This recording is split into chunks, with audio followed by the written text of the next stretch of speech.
어느 교회 앞에 거린 두 사람이 나란히 앉아서 동냥을 하고 있었습니다. 그런데 한 사람의 손에는 성경책이 들려 있고 다른 한 사람의 손에는 목탁이 들려 있었습니다. 아니나 다를까 예배를 마치고 나오는 교인들이 이 두 사람을 보더니 모두가 다 성경책을 들고 있는 거린에게 가서 그 앞에 있는 깡통에 돈을 넣는 것이었습니다. 한참 후에 보니까 이 성경책 든 거린의 깡통에는 돈이 가득한데 목탁을 든 거린의 깡통은 텅텅 비어 있었어요. 한참 후에 목사님이 나왔습니다. 두 사람을 둘러보더니 목사님이 그 목탁 든 거린에게 충고를 한마디 했습니다. 이보시오 형제님, 그래도 이곳이 명색이 교회 앞인데 목탁을 들고 그렇게 있으면 하루 종일 앉아 있어도 한 푼도 못 받을 거요. 그러자 이 목탁을 든 거린이 성경책 든 거린을 향해서 이렇게 말했습니다. 야, 사람들 다 나왔나 보다. 이제 절 앞으로 가자. 여러분, 이 영업 비밀이었던 것이죠. 여러분, 사람들은 눈치가 빠르고 불이익이 파악 잘하는 것을 지혜롭다라고 생각하고 이것을 성공의 처세법으로 여깁니다. 오늘 본문 말씀에도 거린 한 사람이 나옵니다. 그런데 그 사람은 눈치가 빨랐는지는 모르겠습니다만 분위기 파악 잘함으로 그야말로 인생의 대박을 경험한 사람입니다. 그런데 그 사람이 사람들의 그런 분위기를 파악한 것이 아니라 자기 앞에 계신 그분, 단 한 분, 자기에게 구하는 것을 능히 주실 그분이 누구인지를 파악하고 그분에게 구함으로, 그래서 그분이 많은 돈을 주어서 인생 대박 난 것이 아니라 그분으로 하여금 그날 육신의 장애가 치유받고 더 나아가 영혼 구원을 얻게 된 것입니다. 오늘 본문은 우리가 잘 아는 이 맹인 바디메오가 예수님을 만나 치유받게 되는 그러한 사건입니다. 오늘 본문의 배경은 여리고라고 하는 곳입니다. 여리고라고 하는 곳은 예루살렘에서 동북 방향으로 30km가량 떨어져 있는 곳에 있는 도시인데, 예루살렘이라고 하는 곳이 이 해발 750m 고지대인데 반해 이 여리고라고 하는 곳은 오히려 해수면보다 낮은 마이너스 250m, 그러니까 이 고도 차이가 굉장한 것이죠. 그러다 보니까 중동 지역이라 해도 예루살렘에는 겨울이 되면 눈발이 날리기도 하고 꽤 춥다고 합니다. 그런데 여리고는 겨울에도 평균 기온 15도, 20도를 유지할 만큼 굉장히 따뜻한 곳이고, 그러다 보니 사시사철 꽃들이 만발하고 아름드리 나무들이 많이 있는 곳이 바로 이 여리고입니다. 그래서 옛날에는 이 헤롯 대왕이 여리고에 자신의 겨울 왕궁을 건설해서 겨울이 되면 예루살렘에서 있지 않고 여리고에서 지냈다라고 하는 그런 기록이 있습니다. 여러분, 동서고금을 막론하고 날씨가 좋은 곳에는 항상 거린들이 많이 모여듭니다. 오늘날로 말하면 이 홈리스들, 노숙인들이 살기 좋은 곳이기 때문입니다. 그들 중에 바디메오라고 하는 사람이 있었습니다. 성경에는 그를 맹인이요 거지라고 소개하고 있습니다. 그러니까 그가 시각장애인이었고 거린이었다라고 하는 것이죠. 사실 이 바디메오뿐만 아니라 그 당시에 시각장애인들은 거의 대부분 거린이었습니다. 왜냐하면 노동이라고 하는 것이 다 육체노동이었기 때문에 앞을 보지 못하면 일을 할 수가 없고, 일을 할 수가 없으면 돈을 벌 수가 없기 때문에 생계를 염려해야만 하는, 그래서 구걸을 할 수밖에 없는 그런 입장이었습니다. 혹은 그 가운데에서 소수의 사람들은 집안 형편이 그래도 먹고 살만한 사람들도 있겠지만 대부분은 그렇지 않았고, 또 나이가 들면 어쩔 수 없이 길가에 나앉아서 구걸을 해야만 되는 그런 처지였습니다. 그런 바디메오에게 어느 날 일생일대 희소식이 들려오고 그야말로 인생 대박 사건이 벌어집니다. 예수님이 여리고를 지나가신다라고 하는 말을 듣게 된 것입니다. 바디메오에게 그날 그 말은 예사롭게 들리지 않았어요. 예수님이 여리고를 지나가신다, 그 말이 바디메오에게는 복음으로 들렸던 것입니다. 그는 그 기회를 절대로 놓치지 않겠다고 생각했습니다. 그래서 사람들이 웅성거리는 소리가 들릴 때에 목청을 높여서 다윗의 자손 예수여 나를 불쌍히 여기소서 그렇게 소리 질렀습니다. 여러분, 이것은 단순히 국어를 위한 외침이 아니었습니다. 이것은 그야말로 목숨을 건 기도였습니다. 그리고 그 기도로 인해 그의 인생이 완전히 180도 달라지고 그의 운명이 바뀌게 되었습니다. 주저앉아서 자신의 신세한탄이나 하면서 구걸하면서 살던 사람이 예수님을 만나고 나서 앞을 보지 못하던 육신의 장애를 치유받고 눈을 뜬 정도가 아니라 예수님께서는 구하는 자에게 주시는 분이심을 증거하는 인생이 되고, 하나님의 영광을 드러내는 너무나 귀한 인생으로 변화된 줄 믿습니다.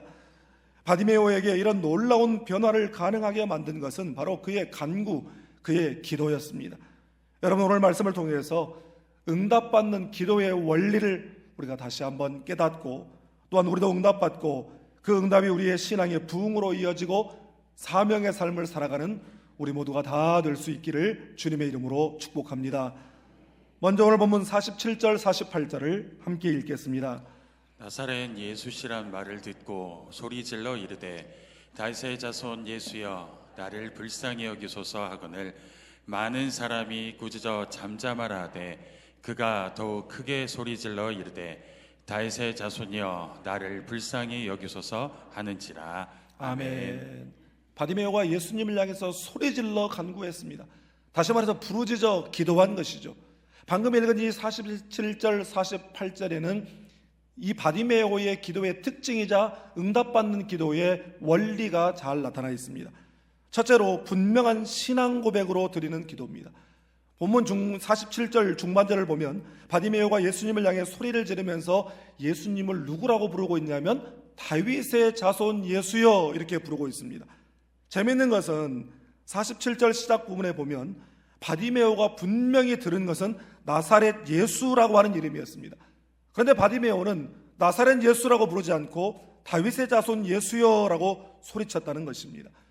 여러분, 당시 유대인들에게 다윗의 자손이라고 하는 이 말은 상용구처럼 구약에 약속된 메시아를 지칭할 때 다윗의 자손이라고 하는 말을 사용했습니다. 그러니까 사람들은 예수님을 나사렛 출신 예수로, 즉 나사렛 목수 요셉의 아들 예수로 인식하고 있었지만 바디메오만은 예수님을 다윗의 자손으로 메시아로 인식하고 있었다라고 하는 것입니다. 저는 사실 이 부분을 묵상하면서 한 가지 의문이 드는 것이 있었어요. 이 바디메오라고 하는 사람이 어떻게 다른 사람들은 다 예수를 나사렛 예수로 인식하고 있는데 이 사람만은 다윗의 자손으로 메시아로 그렇게 인식하고 있었을까? 저는 어렸을 적에 저희 아이들에게 그렇게 가르쳤습니다. 예수님을 만나야 돼. 기도할 때마다 예수님 저를 만나주세요. 예수님 만나고 싶어요. 그렇게 기도해라. 그리고 잠자기 전에도 기도할 때 꿈에 저를 찾아와 주세요. 저를 만나주세요. 그렇게 기도해라. 그렇게 아이들에게 가르쳤습니다. 여러분, 오늘 본문 말씀을 보니까 이 바디메오는 디메오의 아들이라고 소개가 되어 있습니다. 디메오, 바디메오의 아버지 디메오라고 하는 사람에 대해서 다른 정보가 일체 없어요. 그런데 46절부터 52절 이 짧은 바디메오의 기사 가운데 그 바디메오의 아버지 이름이 굳이 등장하거든요. 왜 그랬을까? 제가 한번 생각해 봤습니다. 디메오라고 하는 사람이 아이를 낳았어요. 그런데 이 아이가 소경으로 태어났습니다. 큰일 났습니다. 너무나 불쌍한 일이에요. 그 당시에 앞을 보지 못하는 시각장애인은 이제 평생 구걸을 하며 살 수밖에 없는 그런 불쌍한 그런 운명을 가진 아이로 태어난 것이나 다름이 없었거든요. 그 아이를 볼 때마다 그 아버지의 마음 가운데 긍휼의 마음이 있었던 거예요. 아이가 자라면서 말귀를 알아들을 때마다 아이에게 말한 것입니다. 얘야, 하나님께서 반드시 메시아를 보내주실 거야. 메시아를 만나야 된다. 메시아를 만나야 된다. 늘 그것을 위해서 기도해라. 아버지께서 분명히 그 말씀을 하셨을 것입니다. 성경에 말하기를 그분이 오시면 포로된 자를 자유케 하고 눈먼 자를 눈뜨게 하고 억눌린 자를 자유하게 하는 그런 역사가 일어날 것이다. 메시아를 만나야 된다. 그래서 바디메오의 마음 가운데에는 메시아를 만나야 된다라고 하는 그런 마음이 있었을 것입니다. 사랑하는 여러분, 자녀에게 꼭 말해주고 가르쳐줄 수 있기를 바랍니다. 예수님을 만나야 돼. 우리가 사회적으로 세상에서 공부 잘해서 좋은 대학에 가고 좋은 직장에 취직하고 돈 많이 벌고 성공하는 것이 중요한 것이 아니라 예수님 만나야 돼. 예수님 의지해야 돼. 여러분, 그러면 우리 자녀들이 잠시 신앙에 방황을 했다가도 반드시 때가 되면 믿음으로 돌아오게 될 줄 믿습니다. 예수님을 메시아로, 하나님의 아들로, 나의 구주로 고백하는 분명한 신앙 고백이 있기를 주님의 이름으로 축복합니다. 두 번째는 필요의 구함이 아닌 주님을 구함으로 기도하는 것입니다. 바디메오는 예수님을 다윗의 자손이여, 자손 예수여 라고 부른 다음에 그의 원하는 것을 구하는데 배고프니까 빵 사 먹게 돈 좀 달라는 그런 간구가 아니었어요. 당신은 기적을 일으키시는 분이라는데 저 눈 좀 뜨게 해주세요, 그런 간구가 아니었습니다. 나를 불쌍히 여겨 주옵소서. 바로 그 기도였어요. 그래서 대부분의 영어 성경들은 이것을 Have mercy on me, 나를 불쌍히 여겨 주소서, 나에게 자비를 베풀어 주옵소서. 저도 새벽에 기도할 때 제 자신을 위해서 기도하고 또 우리 가족을 위해서 기도하고 우리 성도들의 여러 형편들을 위해서 기도할 때마다 그들의 이름을 올려드리고 그들의 형편을 올려드린 다음에 저의 단순한 기도는 그겁니다. 하나님 불쌍히 여겨주세요. 하나님 이 아이를 불쌍히 여겨주세요. 하나님 그 성도를 불쌍히 여겨주세요. 여러분, 이 불쌍히 여겨달라고 하는 이 기도는 우리의 필요를 구함 이전에 주님 자신을 구하는 기도입니다. 주님이 필요합니다. 주님 한 분만으로 만족합니다. 나는 주님 한 분만으로 충분합니다. 여러분, 주님과의 관계가 회복되면, 주님과의 깊은 관계 속으로 들어가게 되면 그분 안에 있는 모든 풍성함을 우리가 누리게 될 줄 믿습니다. 세 번째로 장애물을 넘어 포기하지 않고 기도하는 것입니다. 예수님을 메시아로 인식하고 다윗의 자손 예수여 나를 불쌍히 여기소서 소리 질렀습니다. 그랬을 때 사람들이 조용히 하라고 그렇게 꾸짖었어요. 여러분, 조용히 하라고 꾸짖자 바디메오가 잠잠했습니까? 아니죠. 더 크게 소리 지릅니다. 다윗의 자손 예수여 나를 불쌍히 여기소서. 지금 예수님과 함께 하고 있는 사람들은 이 길거리에 있는 이 거리 난 사람이 예수님의 행렬을 지금 가로막아서는 안 된다고 생각했습니다. 왜냐하면 지금 예수님의 행렬은 예루살렘으로 입성하는 새 왕의 행차였기 때문에 한시도 지체되어서는 안 된다라고 그들은 생각했기 때문이죠.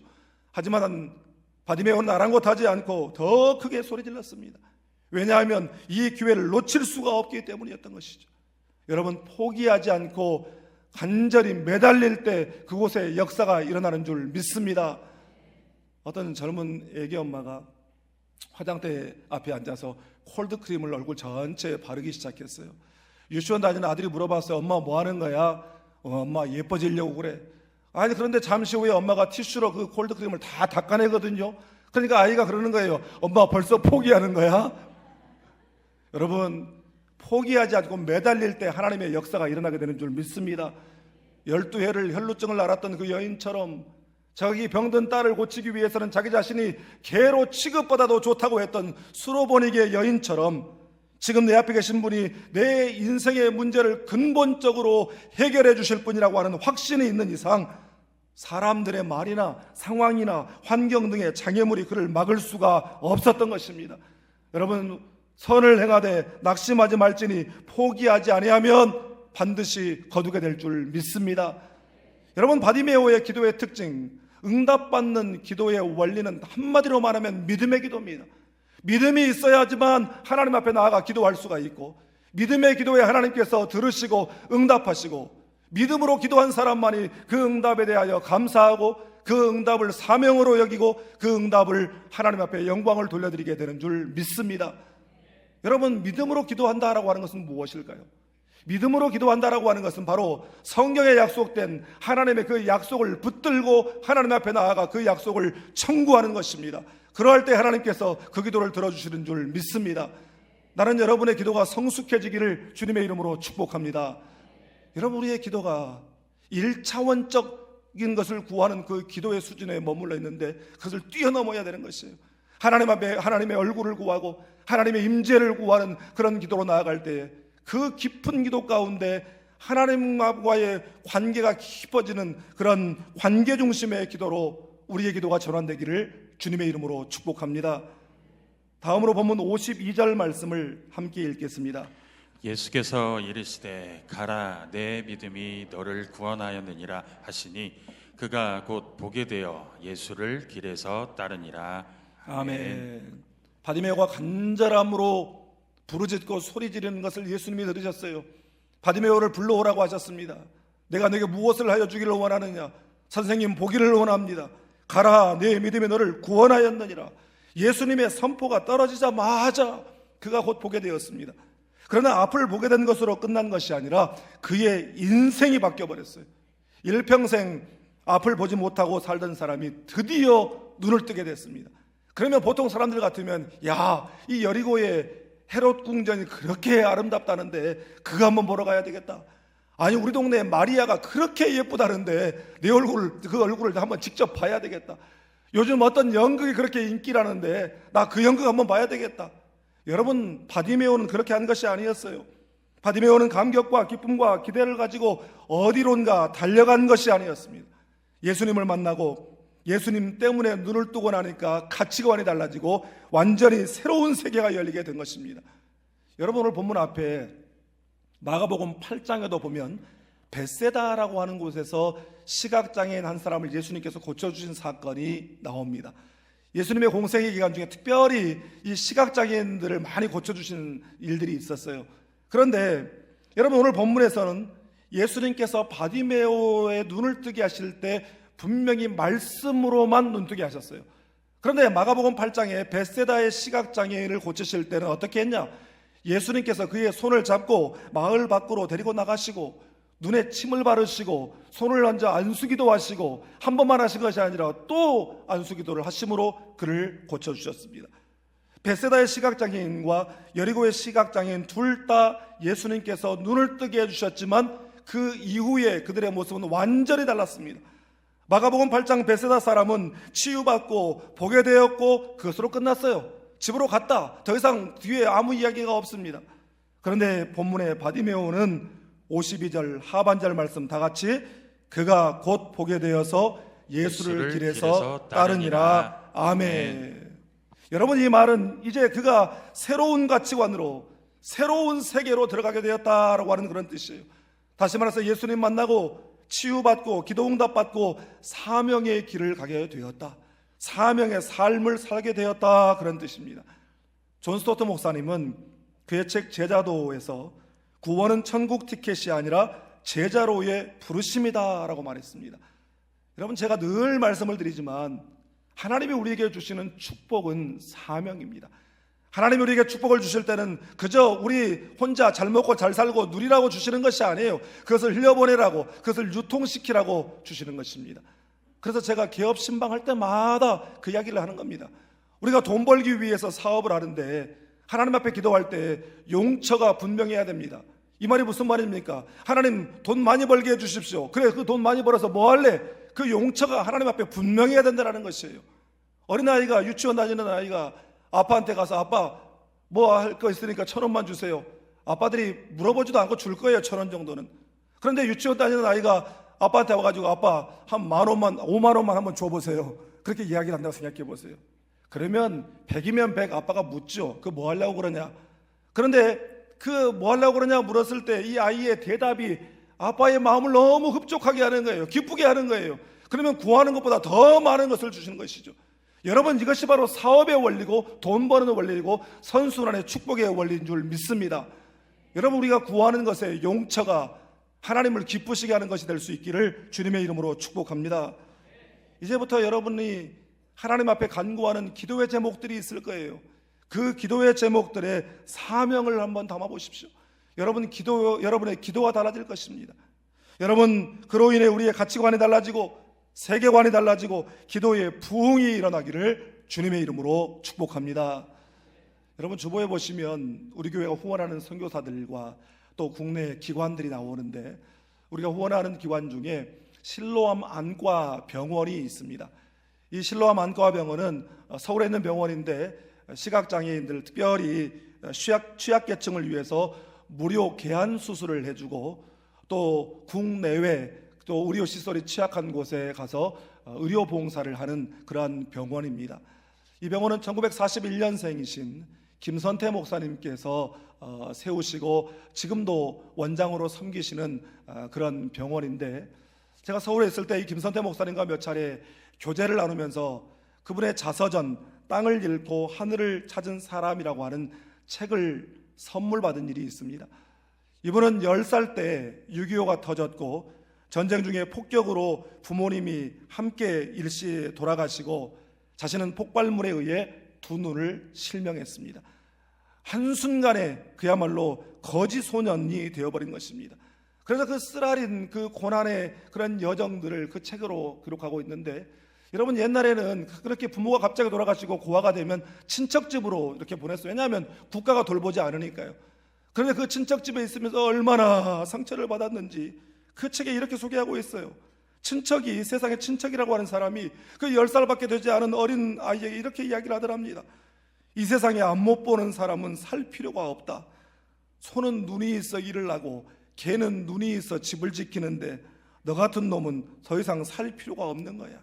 그러니까 내 집에 있지 말고 멀리 떠나서 웅덩이에 빠져 죽든지 매에 맞아 죽든지 총에 맞아 죽든지 당장 죽어버려라. 그 어린 것이 보일 때마다 매일같이 벼락 맞아 죽을 놈, 저 연병하다가 죽을 놈, 세상에 들을 수 있는 욕이란 욕은 다 쏟아붓는 거예요. 그 어린 아이가 그 욕을 듣다가 집 밖에 나와 골목에 웅크리고 앉아서 우는 겁니다. 그래도 그 부모로부터 신앙을 물려받아서 이 아이가 거기서 기도해요. 하나님, 아무도 저를 불쌍히 여기지 않는데 하나님만은 나를 불쌍히 여겨주세요. 하나님 나를 불쌍히 여겨주세요. 하나님 나를 불쌍히 여겨주시면 하나님 영광 위에서 살게요. 그 책에 그럼에도 불구하고 여기까지 인도하신 하나님을 이렇게 찬양하고 있습니다. 나는 세상의 눈으로 볼 때 참으로 가난한 사람이었다. 어린 나이에 부모님을 잃었고 두 눈도 잃었고 친구도 잃었다. 친척도 잃었고 건강도 잃었으니 희망도 재산도 잃었다. 평범한 사람들이 세상에 태어나서 갖게 되는 가장 기본적인 것들을 모두 잃은 것이다. 하지만 나는 모든 것을 잃었기 때문에 하늘을 찾을 수 있었다. 땅을 잃은 대신 내가 얻은 제일 큰 기쁨은 하나님의 아들이 된 특권이다. 하나님, 나를 불쌍히 여겨주세요. 그 어린 것의 기도를 하나님이 들으셨어요. 그래서 후견인을 만나게 하시고 그의 지원으로 공부를 하게 되었고 신학 공부를 했고 의학을 공부했고 또 아리따운 자매가 자기를 좋아해서 결혼을 하게 되었고 두 딸을 낳고 행복한 가정을 이루었는데 하나님이 베풀어 주신 그 은혜에 보답해야 되겠다라고 하는 마음을 가지고 1986년 실로암 안과 병원을 세워서 돈이 없어서 수술하지 못하는 사람들을 지금까지 40여 년 동안 수만 명의 사람들이 그 병원을 통해서 눈을 뜨고 있다라고 하는 사실입니다. 그 목사님 저를 만날 때마다 그런 이야기를 하는 거예요.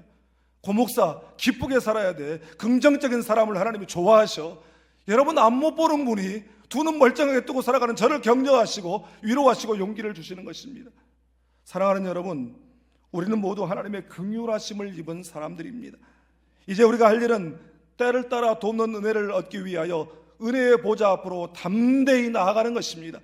우리가 은혜의 보좌 앞으로 믿음으로 담대히 나아가기만 하면 우리가 구하는 것과 비교할 수도 없는 하나님 사이즈의 응답을 우리에게 주실 줄 믿습니다. 믿음의 기도는 믿음의 기도로 부흥을 누리며 살아가는 우리 모두가 다 될 수 있기를 주님의 이름으로 축복합니다.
주님 큰 영광 받으소서. 홀로 찬양 받으소서. 모든 이름 위에 뛰어난 그 이름 온 땅과 하늘이 다 찬양해